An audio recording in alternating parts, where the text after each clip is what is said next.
Hi,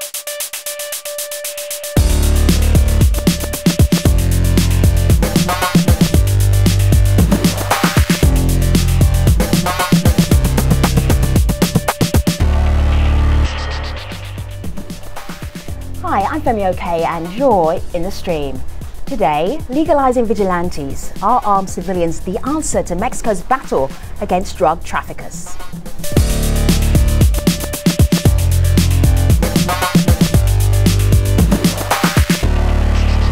So we have had this conversation a couple of times on the stream. Digital producer Malika Bilal, what's different this time? Well, this time, these groups, these autodefensas or self-defense groups are now legal. And that's raised a lot of questions among our online community. I want to give a little snippet of one of the conversations going on. This is happening on Facebook. John writes in, kudos to the government, but I'm curious to see how it turns out when the vigilantes, as he calls them, target the rampant corruption. He gets a response from Harry who says, or what happens when they become a part of it. We'll delve into that in today's show, but we can't do it without your help. So join the conversation with hashtag AJStream. He is tweeting furiously. He wants to know what hashtag we're using and when are we using it. He has his phone ready. He is Stephen Dudley. He is part of our conversation online and in the studio, Director of Insight Crime, and they offer research and analysis on organized crime in Latin America and the Caribbean. He's tweeting like a boss. Welcome back. Thank you very much for having me. Look forward to you raising your eyes from your phone and being part of this conversation. Okay, now of course you too can also be in the stream. There's so many ways to interact and all of them are on our About page. So head across there right now, stream.aljazeera.com/about, and there you will see everything from Twitter, where you will see Stephen Dudley tweeting, to Google Plus, to Facebook, to Pinterest there as well. You can join in our conversation anytime, including during this live show, and we'll bring your voice into the conversation. Hey, I'm Malcolm Beat. I'm a freelance journalist, author of the book The Last Narco on the Mexican Drug War, and I'm in the stream.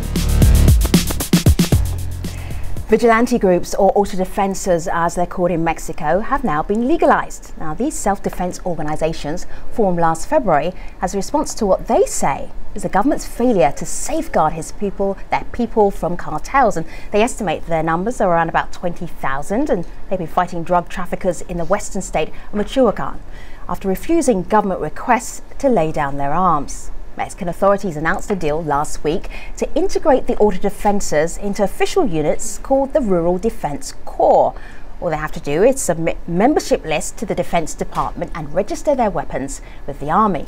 So, will this help the fight against drug cartels in Michoacan or present the government with its next big problem? To help us talk about this, we're also joined by Jorge Vasquez Valencia, an autodefensa leader in Michoacan State, and Jasmine Gast, a journalist and blogger who's been following the militia issue in Mexico. It's great to have you all here in this conversation. We also asked the Mexican government to be part of this, but they turned down our request. So, Jorge, you're an autodefensa leader. For us around the world who've got no idea of what's happening in your state, can you give us a little slice of your life? What do you do as an autodefensa leader? Okay, first, or before that, I would like to explain a little bit what is really going on, because like Jasmine said, she's a journalist. She's been in Michoacan, but we never met. She never came to my hometown. So I believe you just go to a place, get an idea of what's going on, but you don't really try to know exactly what's happening. And I would like to give you a very short story of what is happening and why it's happening and what is going to happen, maybe. Go ahead, tell us. Okay, see, we have to go back. From the 50s until the 70s, we had drug or marijuana growers in this region, and we had traffickers. That was it. And in the late 70s and the 80s, the law officials starting not to arrest the traffickers, just to get money out of them, right? And also the judges and all this justice system, they started to milk the drug traffickers. That's what we call it. Okay, after a certain time, in the 80s, late in the 80s, the drug traffickers, I guess they thought about it, said, well, we have money, we have power, we have guns, why do we have to keep paying this government, right? So bring us up to date, Jorge, bring us up to date with a history lesson. Yeah, today they had to organize themselves in cartels, right? So we've been having cartels and cartel wars until this very day. So what is going to happen to us from not having cartels anymore? Well, it's something else, not what we are doing right now. What we are doing is just defending ourselves. We have no ideology, nothing. We just had to, because we had to kick those guys out because they were the law. They were ruling everything above the government. All right, so I understand the framing. I understand you feel it's important for us to understand that, but I don't get what you do every day. That's what I want to know. Daily life. Yeah, what do you do? Daily life. We have to. Basically, in the last days, we have been working on fixing problems within our group. We cannot call it an organized group. We are not very organized, and we have been like keeping our people from stealing, from extortioning, doing exactly the same things that the cartel was doing before. You know, we had been working on that. Right. Not doing a very good job sometimes, but basically is that, you know, you get up and you have calls from people telling, hey, this guy is doing this to me and all that. And you have to go over there, sometimes put your hand in your gun and wait for your friend not to shoot at you. Jorge, this is Steve. I'm just wondering, I mean, I haven't had a chance either to go to Michoacan and speak to you directly, so this is a great opportunity. I'm just wondering what you think your job is. What would be your job description for yourself and your group? Well, job description is different for each one of us. See, each one of us tried to take or to fill in the blank. You know, something was needed and you took care of something. In my case, I start talking to the media and having meetings with the people and trying to organize the groups. I didn't go much into the fighting. I just went 2 or 3 times because I had to do that other part. Okay, let's bring in the community. Well, Jasmine, you heard Jorge mention you a little bit earlier, so I want to go to this Facebook comment we got in from PJR. He says, I've been to Michoacan, and trust me, if you saw what it was like there, you'd be all for it. And he means legalizing these self-defense groups. The government has abandoned them. They are ruled by people who want nothing but to intimidate money out of them. So you have been. Can you describe a little bit of the situation, and is it like what PJ says? Oh, I mean, absolutely. I think nobody who has been to Michoacan or who lives in Michoacan is surprised by this happening. I think probably what's surprising is that it hasn't happened before, you know, long time ago. You know, some of the stories I've heard out of Michoacan are just, you know, farmers who make about the equivalent of $80 a week, and gang members asking for a protection fee of $20 a week.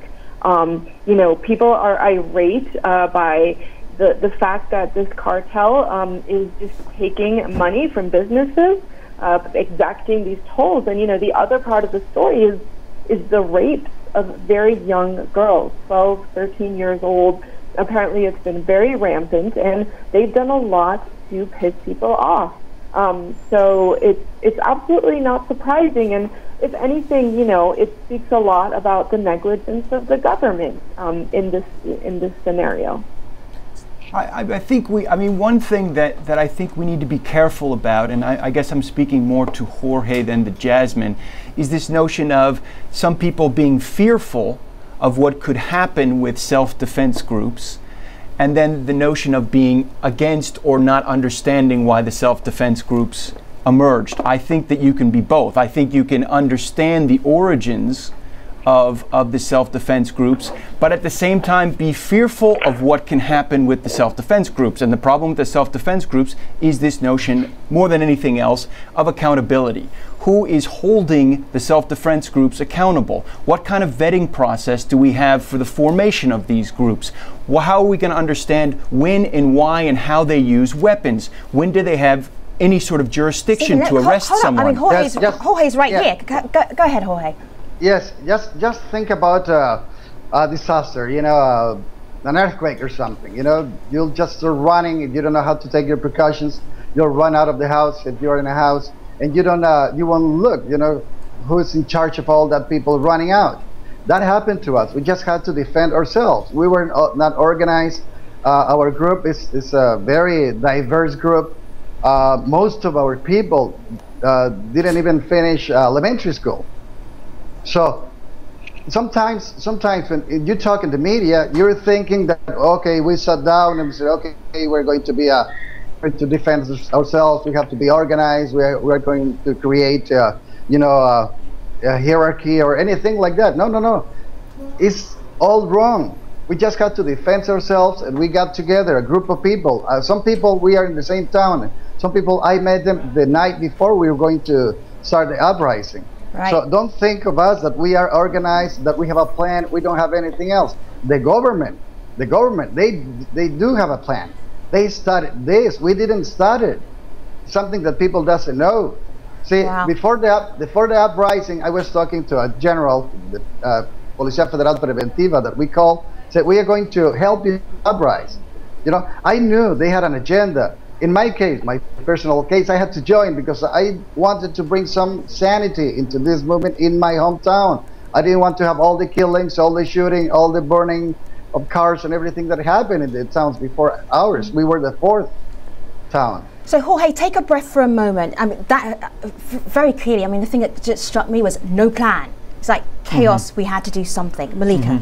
Well, even though there was no plan, there are people saying the positives to these self-defense groups. Right. Lots of people weighing in on that. There's a video comment from one member of our community. I'd like all of our guests to have a listen to this. Hi, my name is Fabian. I'm a student at American University, and as a Mexican American, I think that the integration of these autodefensa groups into the security apparatus of Mexico is a good idea because it fills the security vacuum that's been created by the violence and general fear over the last few years. By allowing people to take back their communities, deprives these cartels of safe havens that they once had, and provides valuable eyes and ears for the Mexican government to combat this narco-insurgency. So Stephen, he says it fills the vacuum, but earlier you said a word that referenced something that someone in this tweet said. Elisa says these groups hold officials and police accountable. You said the word accountable, but it was referencing who will hold these groups accountable. So how do these two things get reconciled? Online people are saying these groups are doing just that. They're holding government officials accountable. But now that they're folded into those government officials, what happens? Well, I think first we need to take a step back. I don't necessarily think that what the government announced is legalizing these organizations just yet. I think that it's actually a sort of pre-measure before they would bring it to a sort of national type of debate. But I think that this is just a Band-Aid right now. Okay. What they're doing is trying to placate right now the self-defense groups because they're in an impossible political position. Now, in terms of accountability, I do think that more than anything else, what these groups represent is that political push. Unfortunately, they feel like they have to rise up with weapons in their hands. In the best case scenario, they would be able to do this through the democratic channels. Now, obviously, they feel like they cannot, but that is the long-term solution for this area. Why are you laughing, Jorge? It's not. I'm sorry, Steve. That's good for a speech. That's good for a speech, but it's far off reality. See, speech don't work. See, speech doesn't work in our territory. If you try to talk to somebody, if you try to talk sense in somebody, and it's against their interest, he'll just shoot you. That's all they do. See, I'm not talking about the auto-defenses or the self-defense groups. Like I said, we had to. We're not organized. We had to. But what is happening is that if we are going to be part of the government, and the government was a problem, then we are going to become part of the problem. Jorge, Jasmine was also jumping in there. Stephen, I know you want to come back in, but Jasmine, you responded to what Stephen was saying too. Well, I think that it's not just a question of perception. I mean, I think the message that the Mexican government is very wary of, but there is a message here that things don't change until you go and take arms and go out into the streets. Unfortunately, that is the message. I mean, it's not like people don't know what was happening in Michoacan up until now. It's pretty widely understood what was happening. Now, I do, I agree. It's accountability is worrisome. A lot of people have brought up the case of Colombia and the paramilitary in Colombia. At the same time, it's kind of difficult to talk about accountability directed at a group that is talking about defending itself against pillage and rape. And who was holding accountability for government officials a year ago? who is holding accountability for the military or for even these drug cartels? So, I mean, I can understand why some of these groups, when you talk about accountability, get a little bit rubbed the wrong way. I still think it's an important question, but I do think we shouldn't lose sight of the message here, which is, you know, there seemingly is no democratic process here. And to talk about democracy is a little bit cynical. I mean, the message here seems to be, until you go out with guns in your hand, nothing is going to change. And that's a very unfortunate message. Stephen. Well, I think that I think what it is more than anything else, or at least from abroad, and again, I have not been there, so I cannot speak to the Michoacan situation, but I have seen self-defense groups emerge in Guatemala. I have seen them firsthand emerge in Colombia, and I can speak to those experiences and what those meant over the long term was not necessarily more security, but actually less security over the long term. I am not, again, I want to separate these issues. One is the issue I have with the notion of how are these groups going to be in some sort of legal framework or not, but how are they going to be held accountable, and separate that from a very clear understanding of why they emerge and that there may be no other choice. I think that we can separate those. Let me push forward a little bit because we're stuck a little bit on this accountability issue. And how about the deal, signing up to the deal? Jorge, are you signing up to this deal? Are you encouraged? No, not at all. See, let me go back to accountable. You said you don't want to. Jorge, all right. You're an autodefensa leader. How can I argue with you? Go ahead. Okay. A journalist did it before, and he wasn't. No. And you think that's a joke, but it's not. Okay, go ahead, Jorge. He didn't think so too. Okay. Listen. Nobody's saying this on the media. They are afraid to do it. I have to tell you something. I'm on the hide right now. My beard and all this is besides another reason. It's because I'm on the hide. See, this was started by the Presidente Peña Nieto. That's how we were told this was going to happen from his office. He sent emissaries to talk to the leader, the main leader. It's called Nazario Moreno, El Chayo. Actually, I talked to him not very long ago, and he told me he had changed his name. His name now is Ernesto Villa Morelos, you know, for Che Guevara and Pancho Villa and Jose Maria Morelos, one of the independent So Jorge, I'm going to push you a little bit because we're running out of time for this main show. What's the point you're trying to make? Okay. What I make that this was organized from our government. Okay, right. They use our need of liberty, of freedom, of getting rid of these people. Right? They used that. I was hoping that we could take this movement ahead, forward, but apart, aside from the government. If we are part of the government, we're going to be part of the same problem. So right. I'm telling my partners in the web, we're talking about this. That leadership that is signing that is not our leadership even. Mireles is not our leader. You know, so you're not signing up to this deal that was broached last Monday then? You're not signing up to this at all? Definitely not, no. You don't trust it? I'm sorry? Do you trust it? I mean, do you trust that it can move your cause forward, or do you think that it's not? It's just not going to move anything forward? Well, I cannot read the future. See, I'm going to try as hard as I can. That's all I can tell you. I don't know what's going to happen. But we'll try. I think it's interesting. I mean, you know, one of the things that the agreement requires is that they actually hand over their names, so they give their identities. But it's ironic, obviously, because that's precisely why they were created, because they did not trust the authorities. Right. So it's a bit disingenuous on the government's part to think that. But at the same time, that's what you're trying to do. You're trying to create these levels of accountability, and you can't without the names. So that's a real quandary for both the government and I think for the self-defense groups as well. All right, guys, just hold tight for a moment. Malika, what's the community saying? Well, they're picking up on something that Jasmine mentioned earlier, which was the example and the model of Colombia. Silva says paramilitary paramilitaries in Colombia demobilized from 2003 to 2006 with terrible consequences, which is it's now invaded by, he says, narco guerrillas. So we've talked about the models in which this didn't work, Jasmine. Are there any models and any scenarios you see in which this could have a positive effect?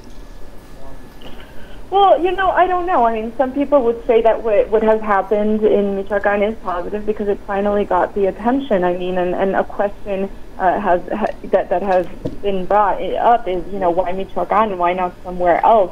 I mean, certainly the rest of the country for over the last decade has been really ravaged by drug violence. Can something positive happen? I mean, I don't know. I don't know what's going to happen with this making the autodefensas, the self-defense group, official. It could be a very interesting move of legalizing the movement and of cooperation. But, it's also concerning what Jorge says. I don't trust it. And, after, I'd say 10 years of Mexico just being in this horrific cycle of violence, why trust it? Right. Is the question for Jorge is why would you trust it? I think nobody wants to see their country in this situation. Sure. And I think it could work. Who knows? Okay. I mean, it's an interesting step. So you're listening to Jasmine Gast. She's a journalist. We also have Jorge Vaquez Valencia and Stephen Dudley. We are taking them all to the post show because, as you can hear, this conversation is not over yet. And we'll head to stream.aljazeera.com in just a moment. But before we do that, here's Malika with a few stories that our community is following.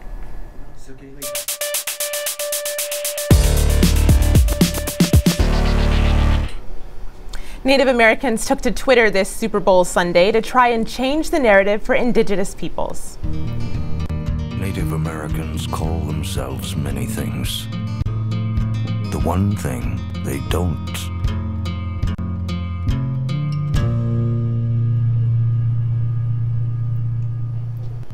Due to lack of funds, the video by the National Congress of American Indians never aired during the big game, but it's gotten nearly 1 million YouTube views.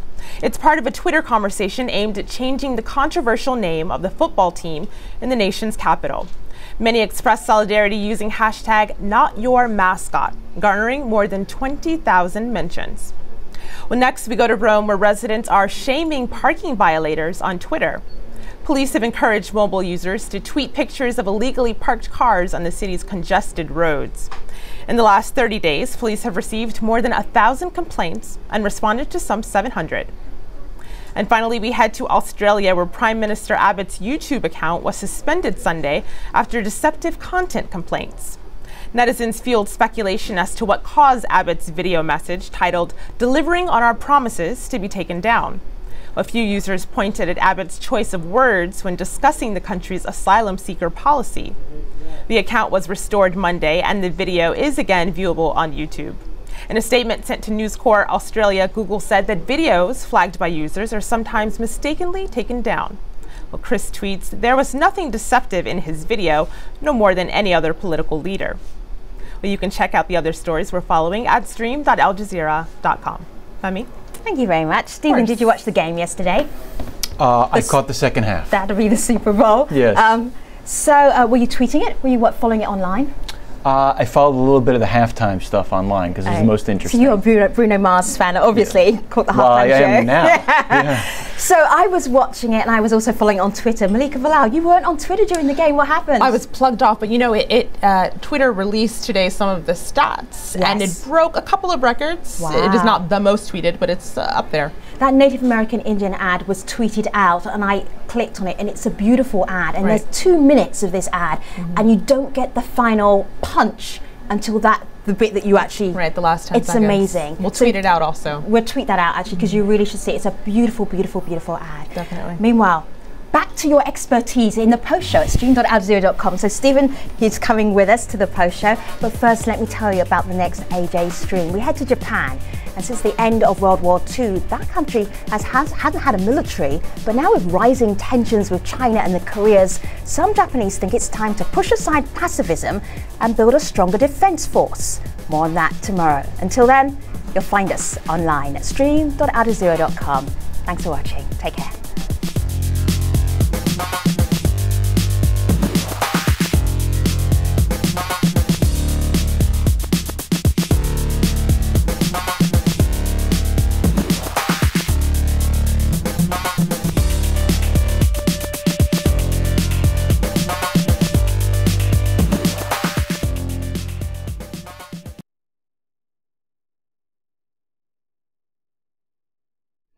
Hello again. This is the Stream's online post show. We've been talking about Mexico's decision to legalize armed civilian groups called the Auto Defensas. Our guests, Stephen Dudley from the Insight Crime Group, Jorge Vasquez Valencia, an Auto Defensa leader, Jasmine Gars, the journalist and blogger. So I'm just going to show you at home what this sort of agreement from last Monday looks like. Literally, it's on a page. We've made it into 2 pages. So here's the first part of the page. Here's the second part of the page. There's not much to it. Jorge, what is it about this agreement that you don't like, that you're not going to sign up to? Well, it's very easy. See, this agreement is part of the script of what our government is trying to do. Like I said, what's that script? What is the script? No, the whole thing. Yeah. See, we had this problem. We had to take arms because the government wasn't doing their job. Not because they didn't know how or they didn't know what the problem was. They knew it, and they had the gun, they had everything, but they just didn't do it. So it is all corrupted. So if the government is corrupted, how are we going to be part of that government? Has anybody signed up to this agreement? Yes, the ones that are... Yes. Yeah, go ahead, Jasmine. No, Mexico's Attorney General came out today saying, about 221 people, and they expect to sign about 600. According to them, the Auto Defensa says there's a lot more, like in the South. So obviously, Jorge, not everybody's as cynical as you. Why do you think other people signed up and you're going to resist? Like I said, see, there was a script. We were told that.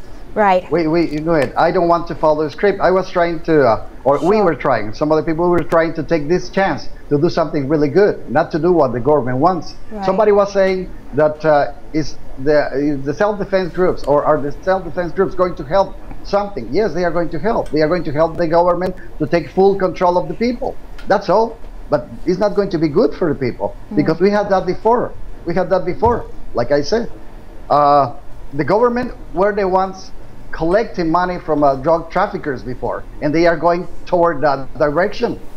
And we don't want the cartels, and we don't even want this government. All right, let me bring in Malika. Well, Jorge mentioned collecting money. Now, Femi, you showed the agreement, and what wasn't there, and people are noticing online, is how these new groups will be paid. Will they be paid as the normal police are? On Facebook, someone writes in with a question. Hector says, my main concern, when people first started to defend themselves, they were farmers with a few rifles and machetes. Now they almost look like paramilitaries with automatic weapons, uniforms, trucks that all cost money. Who is funding them? So Jorge, I'll direct that one to you. How are you and the rest of your group, how are you paid? Yes, that's a question. Always the same thing. Yes, at the beginning, we didn't just have hunting guns. We did. I had a hunting gun. But in this region, a lot of people have AK-47s, AR-15s, and all that kind of weapons. And we did take a lot of weapons from the Knight Templars. See, there was a war before, and they won that war. How do you take weapons from a cartel? How do you do that? Well, you get somebody who was in the cartel and ask him very nicely, hey, do you know where the guns are buried? And they will tell you where the guns are buried. And you'll just go in and bury them. But we also have been buying guns and ammunition, especially ammunition. See, that's what we need, and we've been buying ammunition. We have been helped with a lot of money from different people, people in the U.S., Yes. So, Jorge, I'd love for you to tell people what you used to do before you became an Auto Defensa leader. I think they'd be amazed if you tell them what you used to do as your job. Well, I'm a school teacher. I was teaching English at for the Michoacan State, and also in a high school on Saturdays. Sure. And I've got teachers in my family that they're really, really productive, amazing qualities that you have as a teacher, but what qualifies you to be an Auto Defensa leader? Well, good thing there wasn't a hiring interviews and all that. Maybe I wasn't fit for the job. See, what happens is, what's going on is that I've been fighting my city government. I've been fighting them since I got back to my town. I was living in Europe. Actually, I'm a European resident. I could go back there anytime. But see, I was stuck here. I decided to raise my family in my hometown. And I've been fighting this municipal government all the time. So some people look at me, like, you should be here. And actually, I was trying to do something like that. It's like, if I'm stubborn. People know I'm stubborn. If I had said I'm going to live in this town, I'm planning to live in that town. I'm planning to have my family there. And if I have to fight, I'll have to fight. Jorge, I have a question. One of the main questions here is, are you worried about other criminal groups, not the local criminal group that has been your rival group or the group that has been the main enemy of the self-defense groups, but other criminal groups taking advantage of the situation and using the self-defense groups to take over Michoacan themselves? Are you worried about that, and what sort of safeguards are you using to ensure that doesn't happen? Well, that is the problem, see. We are worried about all kind of cartels, all criminals, all of it, even the government, like I said. I don't know if we are going to be able to do this, but in order to maintain cartels away from our town is not to agree with the government with what they are doing, because if we do so, they will become the next cartel. And let me tell you, I'm a lot more afraid of the government cartel than all these other cartels, because with these other cartels, I had a chance to talk. Like I said, this guy that the government says is dead, I talked to him. We had dinner together. I talked to the one in charge of our hometown. I went to tell him, hey, what are you doing, guys? Because they came with the promise that they were going to keep peace in our town. So I went and tried to talk to them and tell them, hey, you're doing bad. Even with one of the other leaders of this cartel, Servando Gomez, Latuta, we went to school together. He's a teacher too. I'm a school teacher too, like I said. And I went to talk to him and tell him, hey, your people are doing really, really bad. You do something. You should do something about it. We couldn't meet. He sent me a message later on, and he apologized for what was happening. Said, you're right. You have to do it. So you're right. I don't have anything against you. See, I cannot talk like that to the government. I cannot talk like that to anyone. Well, I'd like to piggyback on that question and ask Jorge, I mean, are you worried about the power vacuum that this, because I mean, a lot of people have said this is the end of the Caballeros Templarios. This is it. They're going to disappear now. But, are you worried that another, maybe even worse group is going to come and fill in their place? Well, I said that already. See, one of the things that could happen to us, and I think it's one of the worst things that could happen to us, is that the next cartel is going to be the cartel of our government. We lived like that before. You couldn't do anything. See, if you were stopped on the road and the police officer that stopped you on the road needed cash, he'll tell you, hey, give me some cash. And you should know they will plant some drugs or a gun inside of your car. So they will take you to jail and take a lot more money out of you. And nothing you could do about it. There was nobody you could go and complain to. Malika.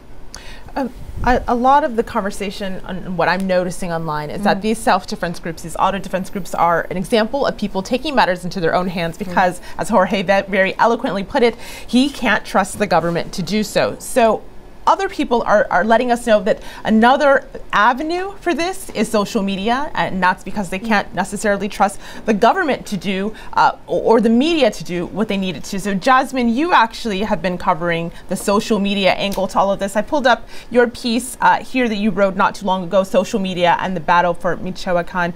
Can you give us just a little overview of this avenue that people have taken to? Well, what fascinated me was how, there were groups on Facebook like Valor por Michoacán, Situación de Riesgo, groups that were these auto-defense, self-defense groups had Facebook pages. And some of these Facebook pages had like 10,000 likes.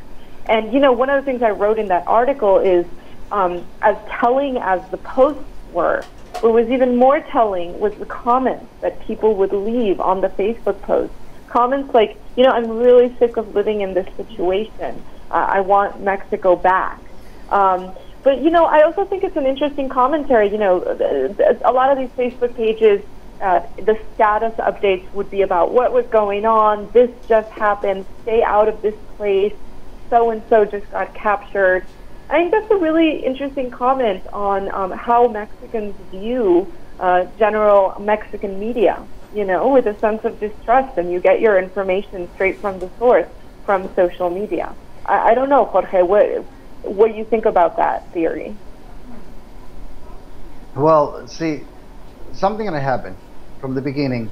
It took about 3 or 4 months in Hialeah, let's say, plus, I don't know, 8 months for national media to look into Michoacan.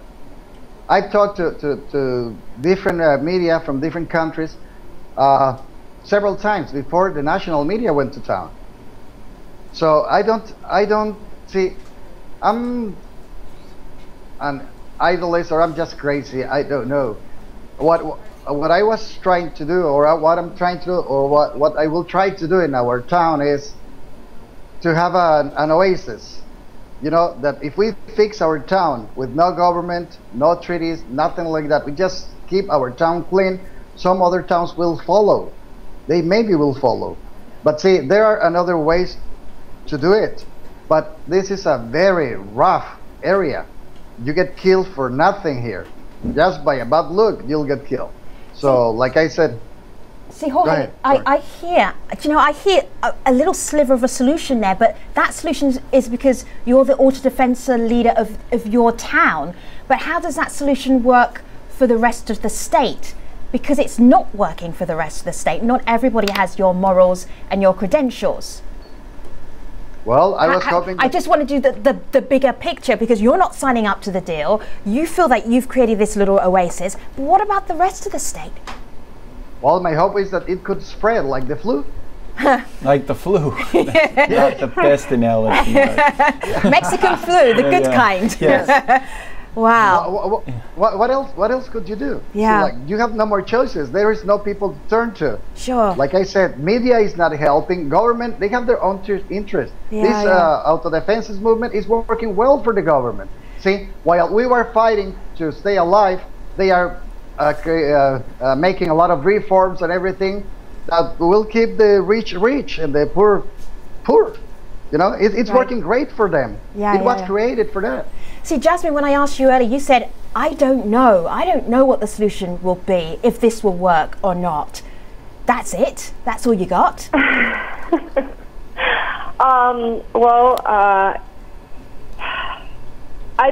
mean, it's fine. Okay, you don't have to make up an answer. We really want to hear how candid you are. Like, if it's a big shrug, we should know that. This is your beat. You speak to people. No, I is it a big think shrug? Everyone wants there to be a solution. Yeah. And it's a very complicated situation. I mean, we spent a good amount of time talking about how there was such fertile ground for this to happen. Right. So nobody says, well, this should not have happened. Yeah. It was really, I don't know that there was any way out of this happening. Like I said, I think everyone, myself included, wants to see a solution. I mean, you don't want to read in a newspaper. You don't want to go and hear people tell you, so many 12 and 13-year-old girls were raped. Sure. Nobody wants to hear that. So you do want a solution. But it's hard to say, in Mexico with these kinds of movements. I mean, it seems, recently I did a story about Zapatistas, another uprising in Chiapas, which is a very different kind of uprising. And I think but it is really interesting to talk about how the Zapatistas have really managed to have their autonomy and they managed their goals, but they are still surrounded by military bases in a very uneasy situation. Okay, I'm wrapping up this conversation, Jasmine. I hear you. I still hear I don't know, and that's fine. It's totally okay as a journalist to say I don't know. You don't have to have all the answers. Stephen, I'm hearing from you cynicism from the whole of this conversation, a great deal of cynicism. Is there a solution? I fear that this is perhaps in Jorge's town, perhaps he's seeing some positive things where he hasn't seen them in years. Right. And I think that is something to grab onto. Obviously he's grabbing onto that and saying, this is what we need to do. We need to amplify this. But I have seen this go wrong too often to think that this is the right solution, and this is terrible. I don't have a solution. But studying all of this stuff and then not being able to go, okay, this it didn't work in Colombia, it didn't work in Peru, but try this. What's the point of what you do if you don't bring that? I will return to the value of this more than anything is this is a scream. This is a scream from the hilltops. Right. And if it forces the government to, and I'm talking mostly on the federal level, to really dedicate itself to this, and this is a long process, then that is the way that it has to move. Sounds completely naive and ingenuous, but that is the only way I've seen it work in other places. Jasmine, Jorge, Stephen, this conversation is going to go online. Jasmine, I know you are a social media maven. We know we're going to carry on this conversation online. Stephen's already been tweeting. Jorge, we wish you every success with your town. And then our online community, where are they falling on this? It is a long process, as Stephen said, and a question someone asked is, it will be how the self-defense forces wield power in a way that doesn't cause more pain. Hashtag AJ Stream. That conversation is now online. On the next show, we head to Japan. Since the end of World War II, the country hasn't had a military, but now with rising tensions with China and the Koreas, some Japanese think it's time to push aside pacifism and build a stronger defense force. More on that tomorrow. Until then, you know where we live. Stream.aljazeera.com. Take care.